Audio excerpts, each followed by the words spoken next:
Olá, muito boa tarde. A revista Alemar publica mensalmente informações sobre realidades sociais e religiosas nos 5 continentes, denunciando situações onde os direitos humanos não estão a ser salvaguardados. O padre Manuel Augusto Ferreira é diretor desta revista e hoje convidado do programa Eclésia para nos apresentar, daqui a pouco, o relevo deste projeto editorial para os missionários comunianos. Para já mostramos alguns acontecimentos da atualidade religiosa.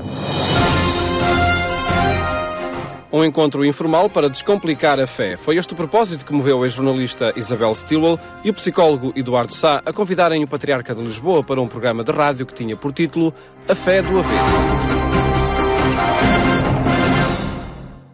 Agora os Dias do Avesso, numa emissão especial intitulada A Fé do Avesso. A conversa de Eduardo Sá e Isabel Stilwell, em direto a partir do Auditório Cardeal Medeiros, na Universidade Católica em Lisboa, com Dom Manuel Clemente. Olá, Eduardo. Olá, Isabel. Boa tarde. Deram-nos a deixa. Olá, Eduardo. Boa tarde a todos. Muito obrigado por terem vindo. Dom Manuel Clemente, muito obrigado por se ter juntado a nós nesta conversa.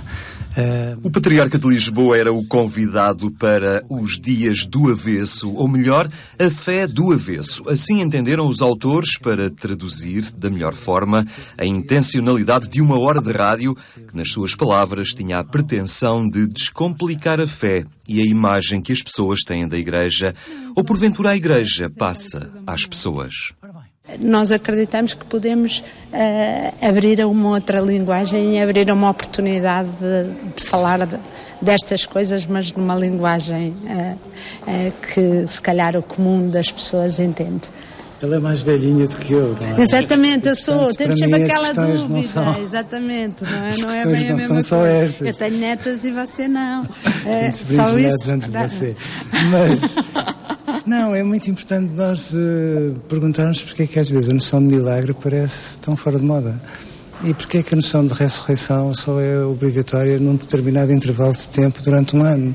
E porque é que isto de nós fazermos um movimento de redenção em relação à vida parece uma coisa dos outros tempos e, portanto, se calhar nós podemos pôr, de facto, este tipo de discussão de que a Isabel estava a falar de uma forma tão mais simples e tão mais clara que nós só ganhamos com ela. Por isso, Dom Manuel não recusou questões e, ao seu jeito, procurava contribuir para este processo de descomplicação. Sr. Dom Manuel, eu li ainda há um dia ou dois, o Sr. Dom Manuel disse que o Papa era uma lufada de ar fresco. Acha que há setores da Igreja que se vão constipar?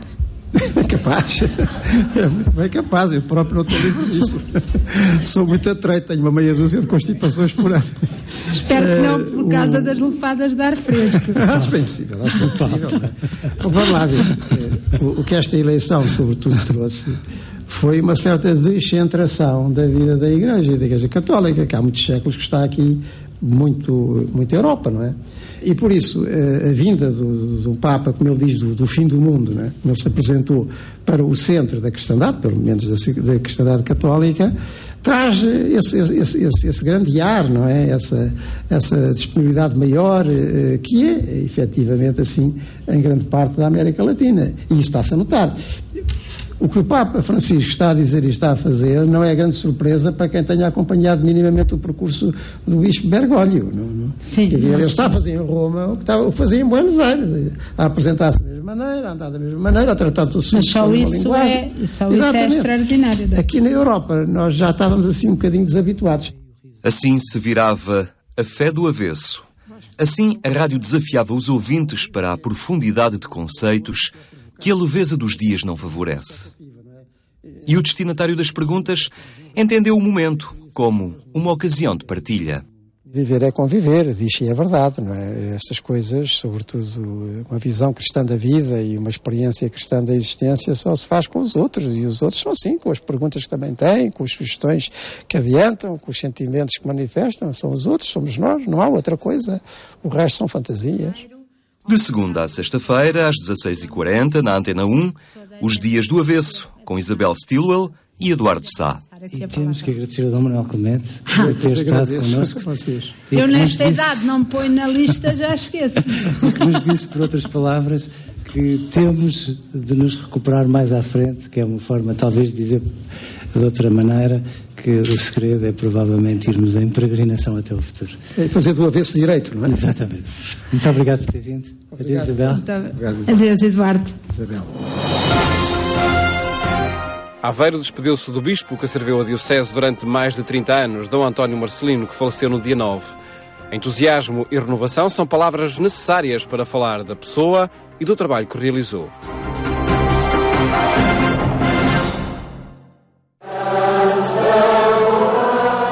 A Diocese de Aveiro, a Igreja Católica em Portugal, outras igrejas cristãs.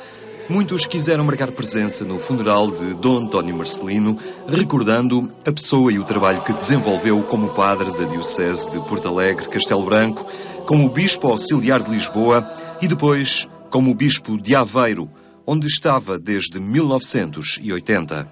A Diocese fica bem mais triste por ver partir o seu Bispo durante tantos anos, que continua a ser nosso Bispo junto de Deus, porque continuamos a precisar e a sentir a sua bênção e a sua presença de outro modo. Dom António Francisco dos Santos, que sucedeu ao Bispo que faleceu no dia 9 de outubro, sublinhou a ligação de Dom António Marcelino à Igreja e à cidade de Aveiro, onde esteve desde 1980, primeiro como Bispo coadjutor e depois como diocesano, entre 1988 e 2006. A partir desta catedral, imprimiu um estilo de dinamização de presença da Igreja Católica, facilmente definidas por um conjunto de características ainda bem presentes naqueles que com ele trabalharam.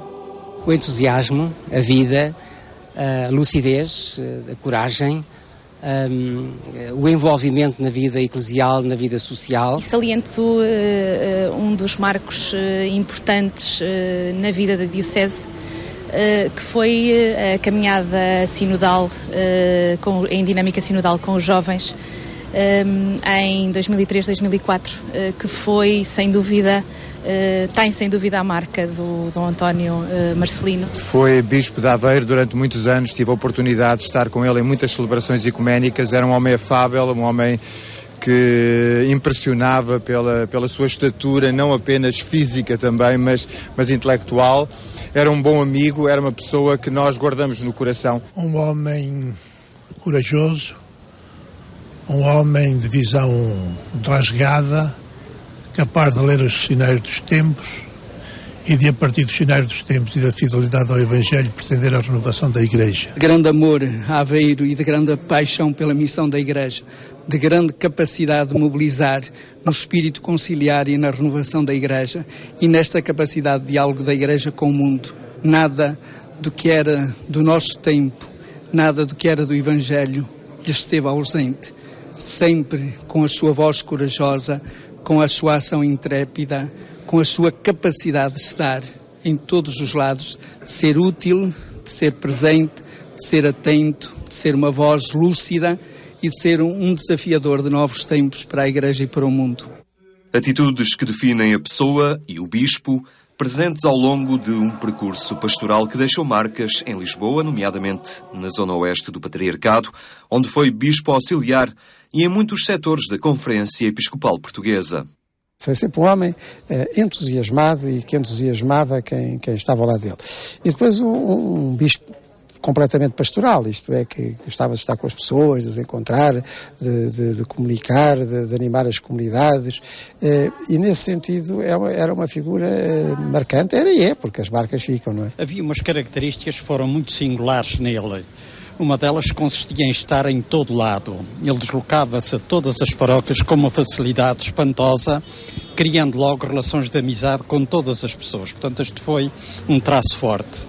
O outro traço muito forte foi a ligação aos organismos agrários da Ação Católica. Com a sua capacidade de diálogo, com a sua capacidade de abertura às questões, sempre da hora presente, o Sr. Dom António Marcelino foi capaz de saber superar essas exigências e as dificuldades inerentes às mesmas e colocar novamente a Cáritas no caminho certo. Recordo que também foi uma ajuda muito grande. Caracterizá-lo-ia como um homem que tinha da pastoral uma visão, sobretudo, de contacto direto com a realidade. Dom António Marcelino era um dos principais colaboradores da Agência Eclésia, onde escrevia regularmente no Semanário Digital. Neste e noutros órgãos de comunicação social, nomeadamente o jornal Correio do Voga, da Diocese de Aveiro, nas conferências e debates onde participava, empenhava-se ativamente no debate de ideias e na renovação da Igreja, a partir das propostas do Concílio Vaticano II.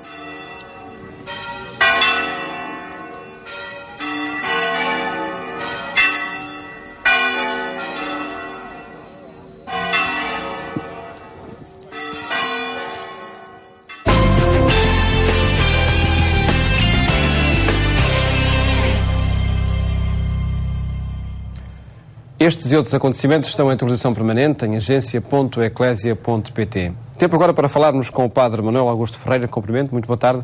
Obrigado por estar neste programa.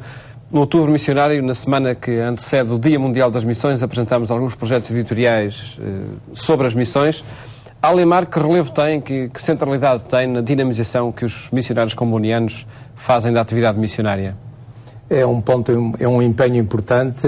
Desde o começo da presença dos comunianos em Portugal, tivemos este desejo de levar esta tensão missionária à Igreja Portuguesa usando um meio, a revista. Portanto, a revista Alemar nasceu em 1956 e desde então, cada mês, traz essa mensagem missionária, essa informação comprometida, essa perspectiva missionária, é o subtítulo que lhe demos à vida dos cristãos em Portugal.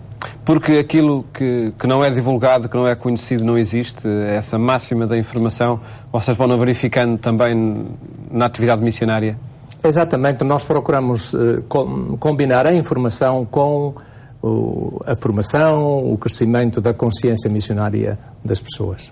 Percorrendo as páginas desta revista, percebe-se que não está em causa só divulgar aquilo que fazem nas várias missões espalhadas pelo mundo. Não é uma reportagem, um relatar dos acontecimentos que caracteriza a linha editorial desta revista. Qual é ela?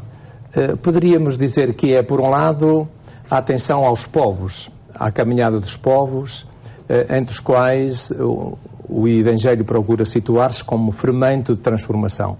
Portanto, daí o interesse que a revista tem pela cultura, também, não só pelo processo de transformação social em que estão envolvidos os povos, etc., mas pela cultura, pela história, pela política e pela ação social. Portanto, por um lado, a atenção às pessoas, aos povos, e por outro, a atenção à Igreja. Portanto, perceber os fermentos que estão a impulsionar a Igreja a configurar-se nessas situações. Portanto, atenção aos povos, atenção à Igreja como comunidade missionária. Direitos humanos, e nomeadamente os locais onde eles não são observados, é uma preocupação constante pela denúncia dessas situações? Sobretudo na linha da informação. Portanto, procurar ajudar os leitores a perceberem os processos em curso, as situações de guerra, e a reagirem de uma maneira que seja inspirada pelo Evangelho. Portanto, não se trata só de ajudar as pessoas a alinharem-se politicamente, mas trata-se de ajudarem as pessoas a perceberem os processos e a terem sobre a caminhada dos povos uma perspectiva que vem do Evangelho e que leva ao empenho, que leva a fazer alguma coisa para melhorar a situação das pessoas. Até que ponto é que estas reportagens, estes artigos de opinião e de análise que a revista vai propondo mensalmente, traduz também a atitude dos missionários comunianos no terreno, nas diferentes missões? Procuramos que assim seja, no sentido que o que nos move não é propriamente uma visão ideológica, mas é um empenho, uma ação. E a ação missionária está melhor traduzida e vivida pelos missionários que no terreno vivem as situações. E há esta preocupação pelo diálogo também, por estar atento a essas situações onde os direitos humanos não são salvaguardados? Sim, a preocupação por um lado, da denúncia, da exposição, portanto, uma palavra profética sobre essas situações e, por outro lado, atento àquilo que os missionários e forças da Igreja e da sociedade civil estão a fazer para responder a essa situação. Por exemplo, o caso mais evidente ultimamente tem sido a República Centro-Africana, onde há uma situação muito delicada, o nordeste do Congo, onde os direitos humanos são continuamente espezinhados e onde os missionários e as missionárias, a Igreja local, está na primeira linha da denúncia e da defesa das pessoas e dos seus direitos. Aquilo que nós vemos chegar todos os dias pelos serviços noticiosos do Egito, por exemplo, da Síria, é também aqui analisado com algum acrescento a essa informação que nós vemos chegar todos os dias? O acrescento parece-me que é dar a perspectiva em relação à Síria, em relação ao Egito e à Primavera Árabe, dar a perspectiva dar informação numa perspectiva que é de diálogo, de respeito, própria da missão cristã hoje. Portanto, procurar pôr os problemas a esse nível de um relacionamento construtivo com o Islão, com os muçulmanos, por um lado, e por outro, informar mais sobre a situação das comunidades cristãs nesses contextos, que muitas vezes escapa à grande notícia. Estou a ver aqui esta revista, a revista do mês de outubro, não é? E vejo também um artigo sobre devoção e amizade. Algo que se calhar nós não conhecemos, sobre o relevo de Nossa Senhora no Islão, é isso? É isso e é a convicção de que o diálogo com o Islão tem mais possibilidades de avançar no âmbito da experiência religiosa como tal. E este é um caso onde cristãos e muçulmanos, de alguma maneira, estão unidos, entre aspas, numa atitude de devoção para com Maria, a Mãe de Jesus. Portanto, repito, é um caso onde dá a impressão que o diálogo alcança mais longe, vai mais longe do que na discussão política ou teológica. Um outro artigo, e de fundo também neste texto, aliás é o tema de capa, é sobre o Papa Francisco, uma igreja próxima. Faz a análise aos 6 meses de pontificado, porque é a preocupação da revista estar também atenta à agenda eclesial e aos acontecimentos que vão marcando a presença da igreja? Exatamente, e neste caso mais ainda, porque o Papa Francisco tem vindo a dizer-nos coisas que são extremamente interessantes do ponto de vista de visão missionária. Portanto, o apelo a irmos para as periferias, a irmos para habitarmos as fronteiras onde a Igreja encontra os povos e as pessoas no mundo de hoje, também este apelo à autenticidade, este desejo de uma igreja, uma comunidade aberta, de portas abertas para acolher as pessoas, mas também portas abertas para sair e ir ao encontro das pessoas. Tudo isto são perspectivas que vêm enriquecer e muito uma visão missionária da igreja que nós procuramos cada mês propor. Noutros países onde estão os missionários combonianos, que relevo também é dado a estes projetos editoriais e à aposta na comunicação? Nós trabalhamos em rede, isto é, em contacto, e a nível da Europa há fundamentalmente 3 revistas que se coordenam, que se entreajudam, que trocam materiais também, quando isso é preciso, que é a edição italiana, a Nigrícia, a mais antiga das 3, uma revista espanhola, Mundo Negro, e Além-Mar. Portanto, a nível da Europa, digamos que nós reunimos-nos, trocamos ideias e vamos acompanhando a realidade eclesial e política do mundo com uma certa convergência de atitudes e de opções. E depois estamos também em relações com revistas que os comunianos lançaram noutros contextos. Eu só gostaria de lembrar a da Ásia, a das Filipinas, que foi lançada por nós, por mim e por um grupo de comunianos portugueses que fomos daqui, e uma outra que está a nascer em África do Sul, a ser relançada pelo padre José Rebelo. Portanto, digamos assim, a maneira de nos mantermos em contacto e de transplantarmos para as igrejas locais da África esta perspectiva de uma animação missionária através de uma informação de qualidade nas revistas. A quem chega esta revista, Padre Manuel Augusto?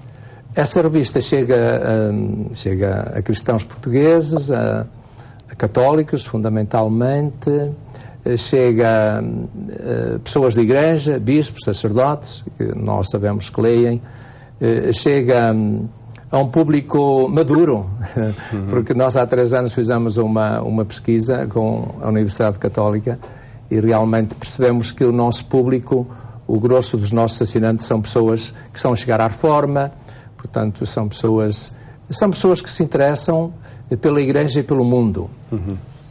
Padre Manuel Augusto é missionário, é jornalista, sente-se missionário sendo jornalista? Sim, acho que sim, senão também não me dedicava a fazer o que faço. Sinto-me missionário sendo jornalista, mas eu também percebo que, digamos assim, o coração da vocação missionária está na vivência.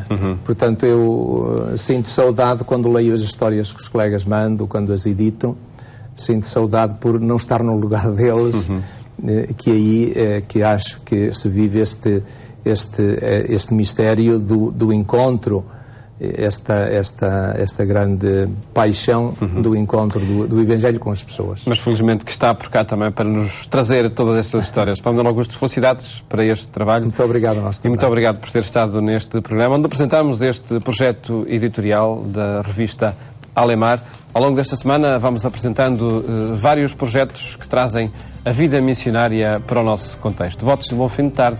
Até amanhã, se Deus quiser.